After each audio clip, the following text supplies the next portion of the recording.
নমস্কার, আমি সঙ্গমিত্রা। আমার এই সহজ রান্না চ্যানেলে আপনাদের সবাইকে স্বাগত।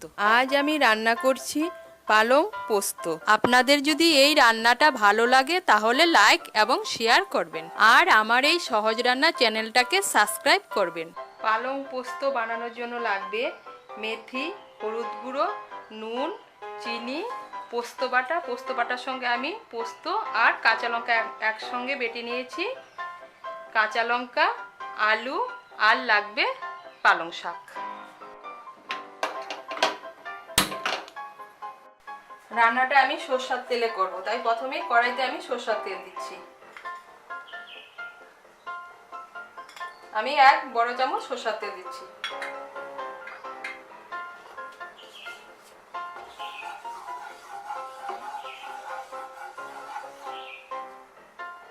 তেলটা গরম হলে এর মধ্যে আমি মেথি ফোড়ন দেব। তেলটা গরম হয়ে গিয়েছে।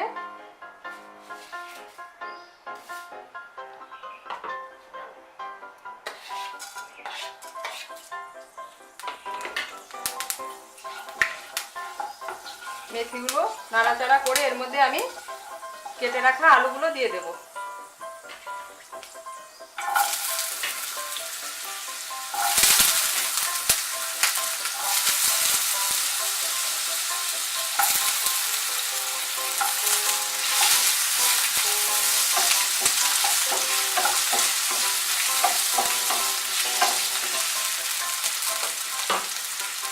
এর মধ্যে স্বাদ মতো নুন, সামান্য হলুদ গুঁড়ো দিয়ে আলুগুলো একটু ভেজে নেব।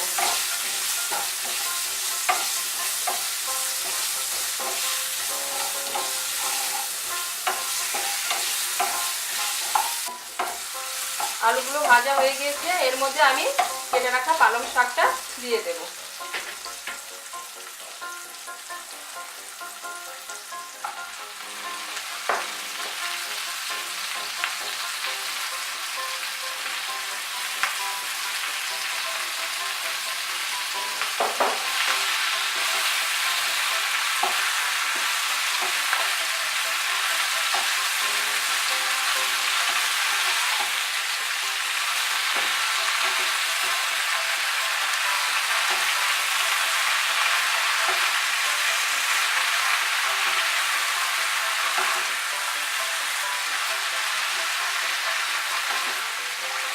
এখন আমি আঁচটাকে মিডিয়াম করে ঢেকে দেব।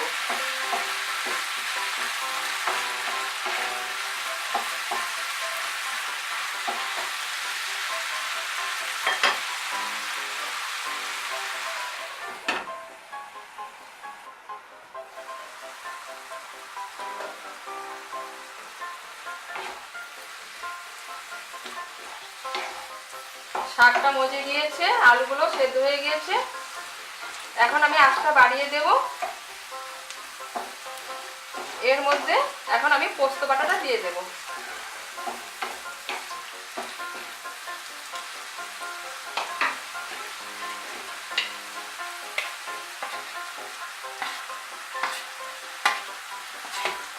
স্বাদ মতো চিনি দেব, দিয়ে পোস্ত বাটাটা এখন আমি ভালো করে মিশিয়ে নেব। মেশানো হয়ে গিয়েছে, এর মধ্যে এখন আমি কাঁচা লঙ্কাগুলো দিয়ে দেব।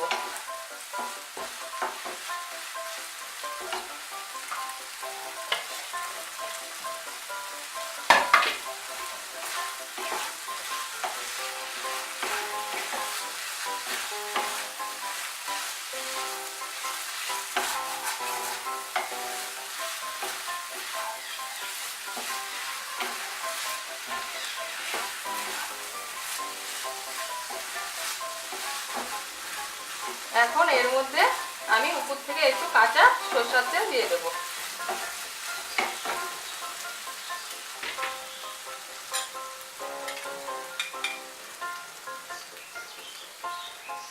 আমি 1 বড় চামচ কাঁচা সরষের তেল দিলাম, দিয়ে আবার সরষের তেলটা ভালো করে মিশিয়ে নেব।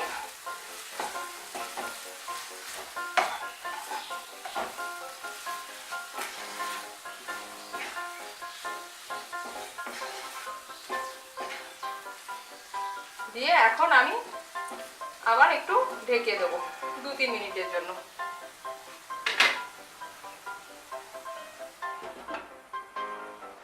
আঁচটা কমিয়ে আমি 3 মিনিটের জন্য ঢেকে দিয়েছিলাম। আপনারা কেউ যদি ঝোল খেতে চান তাহলে এর মধ্যে সামান্য একটু জল দিতে পারেন, আমি এর মধ্যে কোনো আলাদা কোনো জল দেইনি। আর এই দেখুন আমার তৈরি হয়ে গেল পালং পোস্ত।